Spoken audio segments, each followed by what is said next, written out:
This is RiverTalks with Jonathan Brush, President and CEO of Unbound.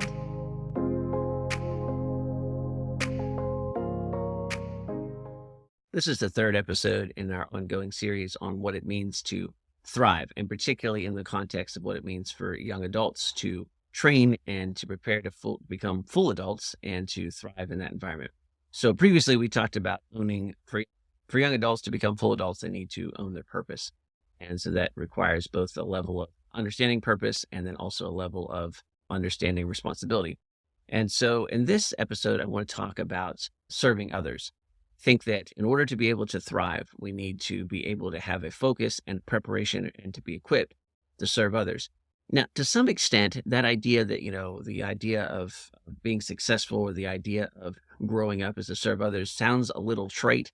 It sounds like what everybody sort of says all the time, but I want to kind of go a little deeper and I want to think about what it means to truly serve others, because at the heart of serving others in terms of being able to thrive is this idea that to serve others means to not only be in a position to help other people and to take care of other people, but I would say there's actually something deeper there. And that is that you cannot fully be part of a community. You cannot fully belong somewhere until you have the opportunity and the means to serve the people that you are in community with. Now, that definition is important. And so let me kind of go through that step by step. So let's start with this idea that there's this, sense that it is the thing that we ought to do. I think that's very, very important. When we have a focus on serving other people, it is a focus that takes us away from our individual concerns, our individual needs, and forces us to look and to think outwards. And there's all kinds of studies and there's all kinds of evidence that shows that people who are others focused tend to be people who are in much better shape. And that seems obvious to most folks, but it's worth really repeating now. And it's worth really celebrating and pushing now, because we certainly have a growing segment of the population who are really pushing the opposite, which is the most important thing to do for your individual happiness is to nurture and grow your individual happiness. And we should really point out that that's a dead-end street, that ultimately leads to a lot of discontent, to a lot of insecurity, to a lot of dissatisfaction, that it's a bit like a diet of all sugar. It certainly tastes sweet going down, but it's bad for your teeth and it's bad for your health. And ultimately, it's not a diet you can live on forever. And so that's worth noting, it's worth pointing out, and it's worth just understanding that people who are going to thrive, who are going to do better than average, who are going to live useful, fulfilling, purposeful lives, are people who have a focus on serving and helping other people. Now, like many things, when we focus on helping other people, we find that a lot of that help comes back to us. And one of the ways it does that is that when you are equipped to serve others, it turns out that you're equipped to help yourself as well. That in many ways, the ability to serve others is an expression of full independence.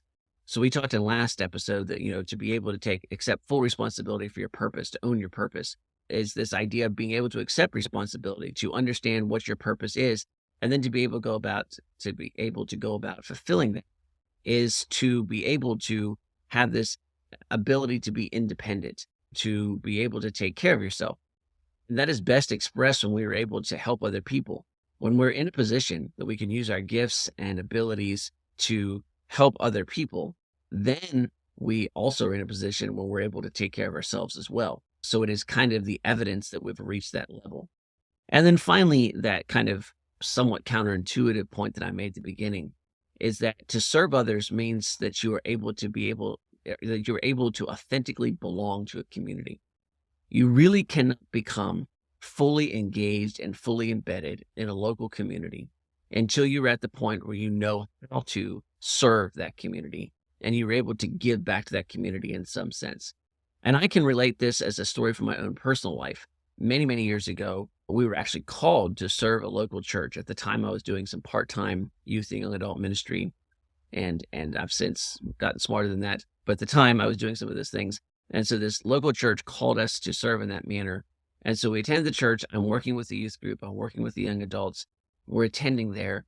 And we just don't really feel like we belong, which is odd because everybody is super welcoming and super friendly. It wasn't like we were being held at arm's length, that there was any kind of cold reception. It's quite warm reception, but we go to church and I teach Sunday school, and then we'd be at Sunday services, and then we would kind of felt like we were there, but we weren't really part of everything.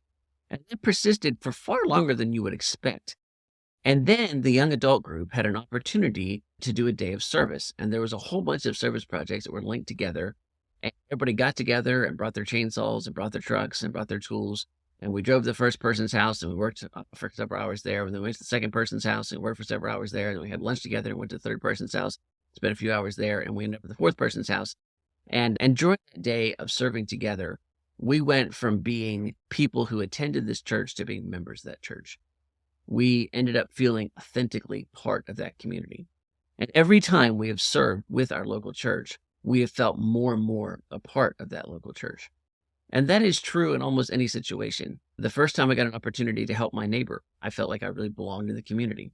The first time that you were able to help somebody in a group is the first time generally you feel like you really belong in that group.